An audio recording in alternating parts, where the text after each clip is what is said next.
बात। दिनेश जी पाल जी, भाई आप जो ये योजना लाने की बात कर रहे हैं उसके तहत तो पैसा पहले से ही अविनाश पासवान जी और राकेश पोद्दार जी की सरकार देने का काम कर रही है। अभी 1,20,00,000 के आसपास का आंकड़ा मैं पढ़ पा रहा था, दिए गए 10,000 रुपए। अब आप कह रहे हैं उन्हें स्थायी नौकरी देंगे। अविनाश जी कह रहे हैं भाई लगता है आप इस योजना को ही समझे नहीं, कोई नौकरी थोड़ी नहीं कर रही वो। डॉक्टर दिनेश जी। गौतम जी, धन्यवाद पहले आपको, आपने जोड़ा। और अविनाश जी और आपके बीच का जो बातचीत है लगभग 14 मिनट की बातचीत हो चुकी है और आपने आज का विषय रखा जीविका दीदी। लेकिन अविनाश जी जिस तरह नीतीश जी आज अचेत अवस्था में भटक जाते हैं, कब कहाँ किसको पकड़ लें, उस तरह कहाँ से कहाँ मुद्दा पकड़ते गए और आपने इनको मौका दिया, सुनते रहा। तो मुझे उम्मीद है कि मुझे भी आप सभी सवालों को जवाब देने का मौका देंगे आप। तो पहले तो बात इन्होंने कहा कि पहले तो इन्होंने बात किया कि ओसामा साहब पे इन्होंने आया, ओसामा साहब पे इन्होंने कहा एक ट्वीट। तो ओसामा साहब कोई ऐसा ट्वीट नहीं है, लेकिन उनके परिवार की बात कर रहे थे। कहते हैं ना कि जब आप खुद में दाग हो तो दूसरे आप घर खुद के घर शीशे के हो तो दूसरे पत्थर नहीं उछाले जाते हैं। अब जिस पार्टी से प्रवक्ता हैं अविनाश जी, उनसे पूछिएगा कि गोपालगंज के कुचाय कोट से अमरिंदर पांडे जी चुनाव लड़ रहे हैं, वो कितने बड़े संत हैं कि अपराधी हैं, खुद बताएंगे। दूसरा नाम आप मुकामा से जो जान रहे होंगे, अनंत सिंह का नाम आप भी जानते होंगे। अनंत जी किस मठ के महंत हैं कि समाज सुधारक हैं, अविनाश जी बताएंगे। और सुन लीजिए, अभी रुकिए। सारण जिला से दो उम्मीदवार, एक है रणधीर सिंह माझी विधानसभा से लड़ रहे हैं, जिनके पिताजी हैं प्रभुनाथ सिंह, अभी जेल में हैं। इनसे पूछिएगा कि कौन सा संत है। उसके बाद वासुकीगंज से जो अर्णिमा सिंह के पति अखिलेश जी हैं, उनके पूछेगा। और इनके भाजपा से तरारी से लड़ रहे हैं विशाल जी, जिनके पिताजी सुनील पांडे पे एक दर्जन से अधिक आपराधिक मामले हैं और एक डॉक्टर का अपहरण और 50 लाख फिरौती के आरोप हैं। और एलजेपी से हुलास पांडे लड़ रहे हैं बक्सर से, उनपे भी लगभग एक दर्जन है। तो अब अविनाश जी को थोड़ा और अध्ययन करना चाहिए और अपने पार्टी के नेताओं का इतिहास संभालना चाहिए। दूसरी बात, इन्होंने कोऑर्डिनेशन की बात की। आप अगर देखे होंगे ध्यान से तो पूरे चुनाव के समय, सीट बंटवारा के समय कहीं भी नीतीश जी नजर नहीं आए आपको। नीतीश जी कोई बयान देते नहीं आए। नीतीश जी जो खुद को लॉ कुश की पार्टी का चेहरा बने रहते थे, उनमें 3 नेताओं ने कब्जा किया जो कि तीनों भाजपा से मिले हुए हैं, लल्लन सिंह, विजय चौधरी और संजय झा। और आपने कल देखा होगा मुजफ्फरपुर के एक मंच पे जो नीतीश जी का, संजय जी मंच पे सबके सामने हाथ पकड़ रहे थे। अब सोचिए कि बंद कमरे में वो कैसे हाथ पकड़ के कहाँ हस्ताक्षर करवाते होंगे, किस स्थिति में, आप खुद अनुमान लगा सकते हैं। तीसरी बात, ये महोदय कह रहे थे कि नौकरी के समय जब उन पे आरोप लगा तेजस्वी जी पे लैंड फॉर जॉब के, तो हम लोग अलग हुए। आप अगर अच्छे से याद होगा तो लल्लन सिंह का एक बयान उस समय बहुत चर्चा में वायरल हुआ था और लल्लन सिंह ने साफ कहा था कि यह बदनाम करने के लिए भाजपा वालों ने बंद केस को शुरू किया है। शायद अविनाश पासवान जी लग रहा नहीं सुन पाए हैं, तो उनको सुनवा दीजिएगा। चौथी बात है, नौकरी की बात करें, नीतीश जी दिए थे। आपको मालूम होगा कि जब तेजस्वी जी ने कहा था 10 लाख नौकरी देने की, तब यही नीतीश जी कहे थे कहां से पैसा लाएगा, आपके पिताजी घर से लाएगा, आपके घर से लाएगा। और उसके बाद निर्मला सीतारमण ने कहा था कि हम 19 लाख रोजगार देंगे। नवंबर 2020 में इनकी सरकार बनी और अगस्त 2022 तक की सरकार में रहे हैं। आप 1 लाख भी नौकरी नहीं दे पाए। लेकिन ऐसी क्या नौबत आई कि जब आप हमारे साथ आए तब दनादन नौकरी देने लगे और मात्र 17 महीना में 5 लाख के आसपास नौकरी दिए और 3.5 लाख नौकरी प्रक्रियाधीन हुई। तो क्या आप ऐसा जो 2 साल तक नहीं दे पा रहे थे भाजपा के साथ, हमारे साथ आने के बाद दिए? क्या आपकी परिस्थिति बनी, क्यों दिए और कहां से आपको पैसा आ गया? और एक कॉपी पेस्ट की बात कर रहे थे, कट पेस्ट नहीं करते हैं। आपको याद होगा कि जब हम 200 यूनिट बिजली फ्री देने की बात किए तो यही नीतीश जी सदन में बार बार कहते थे कि फालतू की बात है, 1 यूनिट बिजली फ्री नहीं दी जा सकती है। आपके कहीं बयान मिल जाएंगे, खोज लें, कहीं भी मिलेगा। लेकिन ऐसी क्या नौबत आई जब चुनाव करीब आया तो डर के मारे आपको 125 यूनिट बिजली देना पड़ा। कॉपी पे नहीं है तो क्या है?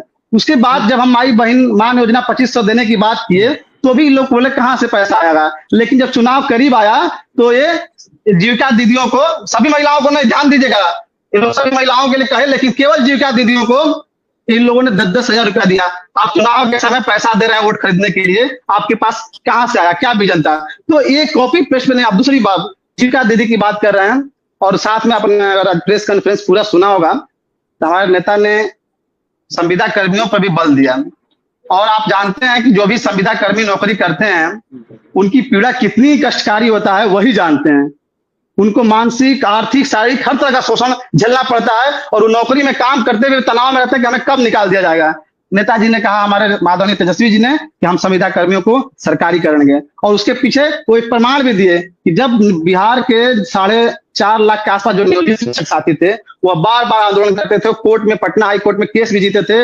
बाद में इनकी सरकार सुप्रीम कोर्ट गई और तब इनकी सरकार कहती थी कि हो ही नहीं सकता है कि राज्यकर्मी बने। लेकिन हमारी जब महागठबंधन की सरकार आई, इन्हीं के नेता नीतीश जी से हमारे नेता ने करवाया और उन्हें राज्यकर्मी का दर्जा देना पड़ा।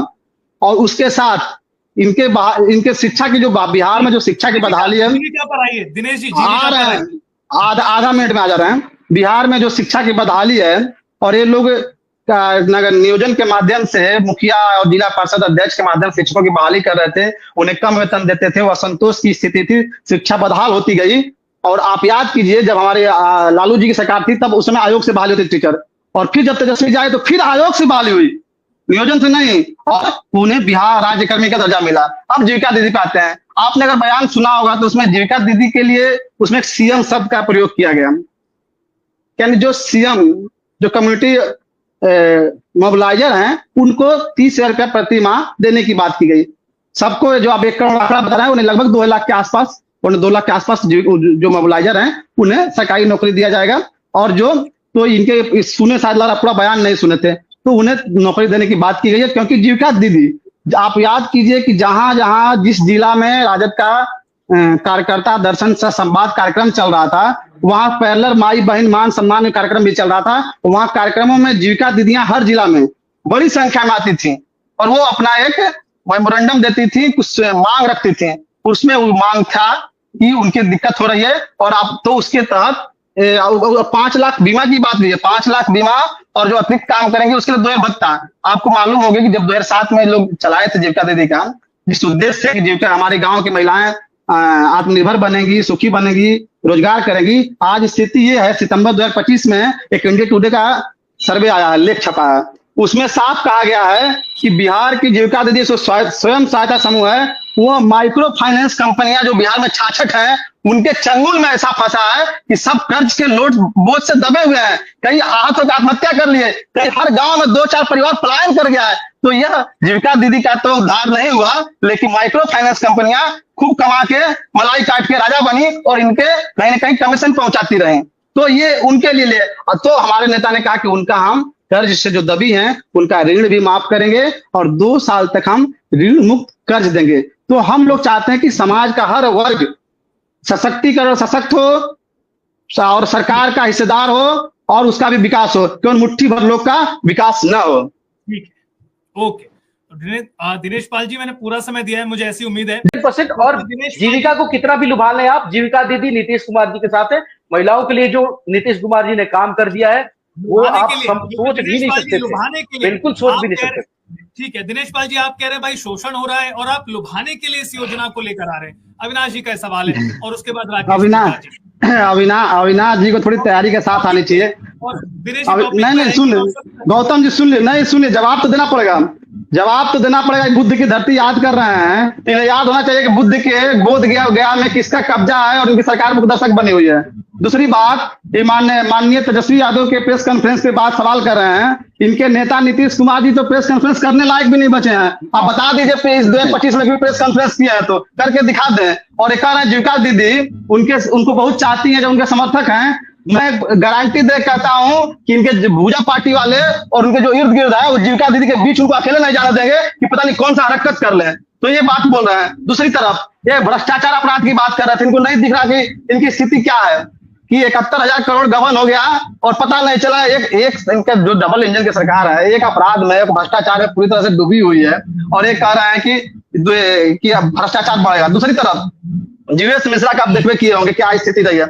अब आते हैं कि जो जीविका दीदी पे बोल रहे थे कि लुभावने, यानी ये कहीं ना कहीं अप्रत्यक्ष रूप से कह दिए कि 10,000 रुपया ये लुभाने के लिए दिए हैं। ये खुद अप्रत्यक्ष रूप से बात में अपनी कहे हैं। और आपको मालूम होगा, जब कह रहे हैं कि 10,000 में जब जीविका दीदी व्यापार शुरू करेंगी, अपना रोजगार शुरू करेंगी, तब 2 लाख रुपया देंगे। ऐसा कहीं आप देश में देखें कि 10,000 से कोई रोजगार शुरू करे और जब रोजगार चल दे तब 2 लाख दे। अगर आप ये थोड़ा बैठ में फिर सुनिए बीच में चेक कर लीजिए। अविनाश जी बीच में मत बोलिए, अविनाश जी बौखलाइए मत, सुनिए बौखलाइए मत। गौतम जी सुनिए, नहीं सुनो, गौतम जी बिल्कुल आधा मिनट, नाराज होने की जरूरत नहीं, आधा मिनट आप याद कीजिए जब जातिगत सर्वेक्षण का सर्वे हुआ था और बिहार में 20 साल विकास की बात कर रहे हैं, 33% जो परिवार थे उनकी मासिक आय 6,000 रुपया से कम थी और जो 10,000 से कम मासिक आय वाले 66% परिवार बिहार के थे। तब नीतीश जी अपने मुंह से कहे थे कि हम 33% जो परिवार है यानी 94 लाख जो परिवार है उसको मैं 2 लाख रुपया दूंगा रोजगार के लिए। और आज लगभग 2 साल हो गए, मात्र 21,000 परिवार को 2 लाख दे पाए हैं।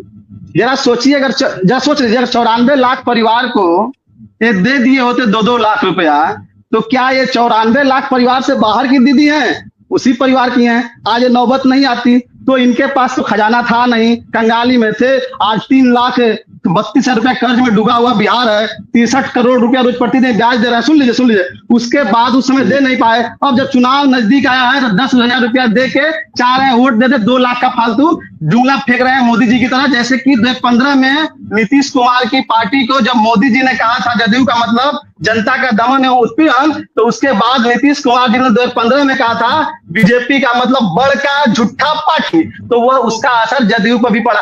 सुन लीजिए, परिवार पे बोल रहे थे, अब बताइए परिवार पे, और संजय यादव पे बोल रहे थे। आपको मालूम होगा जब तेजस्वी जी बिहार में राजनीति शुरू किए, उनके साथ संजय जी आए, लगभग करीब 1 दशक हो गए, 1 दशक से अधिक हो गए। उनके बाद अरुण जेटली जी के कहने पे संजय झा इनके पार्टी में आए और संजय झा आज इनके पार्टी का कार्यकारी राष्ट्रीय अध्यक्ष बने हुए हैं और नीतीश जी का हाथ पकड़ रहे हैं। संजय जी ऐसा नहीं कर रहे, संजय जी सुन लीजिए, दूसरी तरफ और बता देते हैं इनको। जब पार्टी की बात कर रहे हैं कि परिवार की बात कर रहे हैं, और केसी त्यागी से जरा पूछिए, केसी त्यागी इनके पार्टी में किस राज्य के हैं। दूसरी तरफ जब इनके जदयू था एनडीए में, जदयू के जब राष्ट्रीय अध्यक्ष शरद यादव जी थे तो वो किस राज्य के थे। तो आप कुछ भी बोल के यहाँ नहीं निकल सकते। आपसे ज्यादा हम लोग पढ़ लिख के तैयारी करके आते हैं डिबेट में। अविनाश जी, यह बात का ध्यान रखिए, हमारी बात नहीं चलेगी।